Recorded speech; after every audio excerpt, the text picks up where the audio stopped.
चंद्रगुप्त प्रथम। चंद्रगुप्त प्रथम को ही गुप्त वंश का पहला वास्तविक, यूं कह सकते हैं वास्तविक संस्थापक कहा जाता है, माना जाता है। क्यों? क्योंकि इसी ने सबसे पहले महाराज धीराज, महाराज धीराज की उपाधि ग्रहण किया। जैसे कि हमने देखा अभी इससे पहले घटोत्कच ने महाराज की उपाधि ग्रहण किया, और चंद्रगुप्त प्रथम ने महाराज धीराज की उपाधि, अर्थात ये सामंत नहीं था, यह एक स्वतंत्र शासक था और इसके अधीन बहुत सारे सामंत होंगे, इसलिए महाराज धीराज की उपाधि ग्रहण किया। इसी आधार पर इसको गुप्त वंश का वास्तविक संस्थापक, क्योंकि ये पहला शासक था जो स्वतंत्र रूप से भारत में शासन किया। इसी ने एक संवत शुरू किया था, गुप्त संवत। गुप्त संवत 319 ईस्वी में शकों को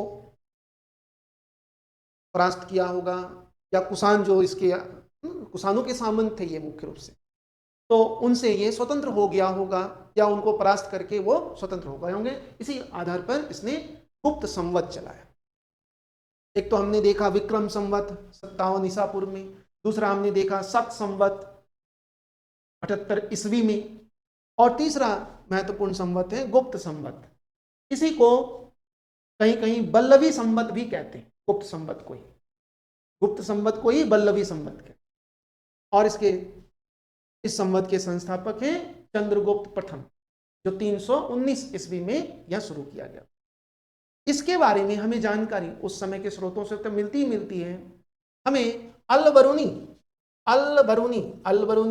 महमूद गजनवी के आक्रमण के दौरान भारत आया था। भारत तो नहीं आया था, पंजाब क्षेत्र तक ही रहा था, लेकिन इसने भारत के बारे में काफ़ी कुछ लिखा है। इनकी किताब जो है तहकीक उल हिंद और किताब उल हिंद या द बुक ऑफ इंडिया कहते हैं। इस पुस्तक में अल-बरूनी गुप्त संवत के बारे में चर्चा करता है और कहता है ये कि शक संवत और गुप्त संवत के बीच 241 वर्ष का अंतर है, ये कहता है, अल-बरूनी कहता है। तो अल-बरूनी के समय भी ये गुप्त संवत चल रहा होगा, तभी वो इस तरह का जिक्र कर रहा है। और देखें तो दोनों के बीच में लगभग इतना ही साल का अंतर है। गुप्त संवत 319, देखेंगे तो 241 वर्ष ही आता है। तो अल-बरूनी भी गुप्त संवत का जिक्र अपने विवरण में करता है।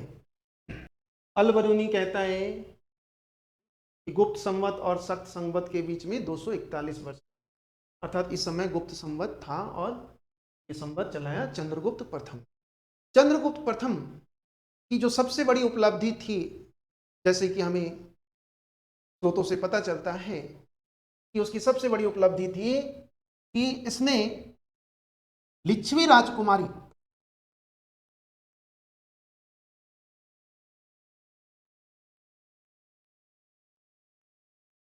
कुमार देवी से विवाह किया। कुमार देवी, और इस विवाह के पश्चात चंद्रगुप्त प्रथम की स्थिति बहुत मजबूत हुई, क्योंकि वो इस विवाह को बहुत बड़े उपलब्धि के रूप में देखता है, और इसी आधार पर इसने इसी नाम से सिक्के भी चलाए। कुमार देवी प्रकार के सिक्के चलाए इसने, चांदी के सिक्के, कुमार देवी प्रकार के सिक्के। इसके बाद जो शासक हैं समुद्रगुप्त, उसके प्रयाग प्रशस्ति में वो अपने आप को कहता है कि हम तो लिच्छवी दोहित्र हैं, समुद्रगुप्त अपने आप को कहता है। अर्थात यह गुप्तों के लिए एक बहुत बड़ा उपलब्धि रहा होगा, क्योंकि लिच्छवी क्षत्रिय और गणतंत्र के थे, तो में शायद संभवतः ये हो सकता है कि गुप्त वैश्य वर्ण से होंगे या शूद्र वर्ण से होंगे, तो इनकी जो है जाति क्रम ऊपर उठ गया होगा क्षत्रियों से विवाह कर। इसलिए देखते हैं कि वो कुमार देवी सिक्के चलाया चंद्रगुप्त ने, जिसमें चंद्रगुप्त खुद का नाम और एक तरफ कुमार देवी का भी नाम उत्कीर्ण कर, ठीक है। और प्रयाग प्रशस्ति में समुद्रगुप्त अपने आप को लिच्छवी दोहित्र कहता, दोहिता, तो लिच्छवी राजकुमारी से इसका विवाह हुआ था चंद्रगुप्त पर। वायु पुराण